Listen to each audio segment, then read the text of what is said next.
Now, folks, you came on a very special night. This week is known as Soapy Smith Week here at the Magic Castle. It is yes, thank you, a very big week. It's a week that we actually celebrate the life and accomplishments of some of the world's greatest con men. Now, I've got a confession for you guys. I love hustling. I do. I love everything about it. There's some guys who feel bad about it. They wish they didn't have to do it. I'm not that guy. The more I do it, the more I want to do it. It's like a heroin addiction. It's just something that, Now, what people don't realize is that I also enjoy getting hustled, because I know the time, the energy, and planning it would take to hustle me. For example, a couple of years ago, I got hustled really bad. Yep. I didn't know what true happiness was till I got married. Now it's too late. I jest. No, actually, we've been happily married for a little over 10 years, and just last week we celebrated our 20-year wedding anniversary.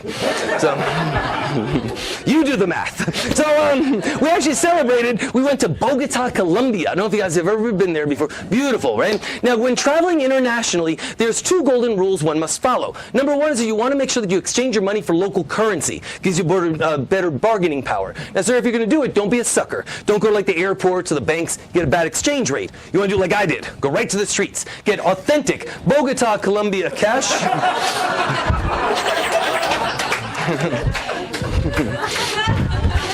This isn't performance energy tonight, but more importantly, you want to make sure that you speak the language. Now, fortunately, yo hablo español muy bien. I speak very good Spanish, but my wife, not so much. So she got one of those Rosetta Stone $500 DVDs, Learn How to Speak Spanish, like a white chick from California. It's small letters. We didn't see it on the box. Now, so we take like a 9-hour plane ride, and walking down the street, and she needs to use the bathroom. And she just sees a guy, decides to test out her new language. She walks up to him, she says, "Perdóname, señor." Right? I'm all impressed. $500 well spent. She says, and I quote, "¿Dónde está el baño?" Baño. Is there a 5-year-old in the world that doesn't know it's baño? ¿Dónde está el baño? Man, she's never seen Sesame Street before. It's like so much for Rosetta Stone. It's like $500 right down the baño. So, the guy had a good sense of humor about it. He goes, "Baño, huh? First time to Bogota?" Now, I know from personal experience, if somebody ever asks you if it's your first time being somewhere or doing something, it is never the right answer to say yes. My wife did not know this rule, and she says, "Yes, in fact, we're looking for the Bogota experience." The guy goes, "I can help you out with that." He pulls out a gun, and he robs us right in the middle of broad daylight. I say, it's like we're in a different country or something. It's just... No, yeah, technically. Now, fortunately, I've got an accurate physical description of the man. I'll show you what he looked like. He looked just like this. He's a little bit taller. Now, in my wife's defense, she got confused. She thought he was one of these luchadors that you read about, the Mexican wrestlers. It's okay, it's all fake anyway. Now, he didn't seem like the smartest criminal I'd ever had to contend with. I say that because he didn't have a bag to put the goods in. Instead, he had to take off his own ski mask and start putting everything inside. Besides that, he seemed very nervous to me, and his gun is like shaking like this, and like water was squirting everywhere.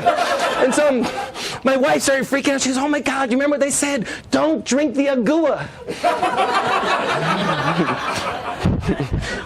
She is really, really pretty. All right, so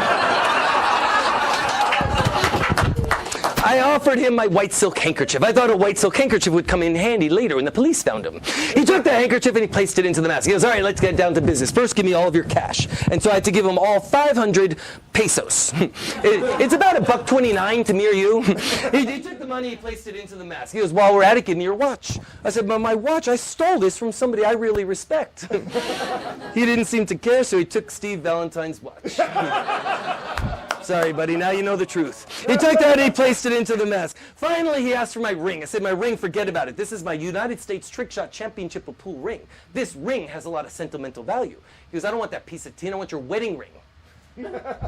Why did you say so in the first place? So, and my wife does that really neat trick, ladies, where she makes the ring like 3 sizes too small.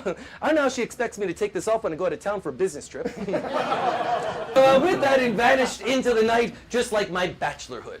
Now, what he didn't realize, of course, is that he was robbing a con man, a swindler, and a hustler. When he reached into the bag, he realized that the entire bag was empty. But more importantly than that, The money had actually returned into my wallet. The watch was on my wrist. The ring is on my finger, and the handkerchief very safely in my pocket.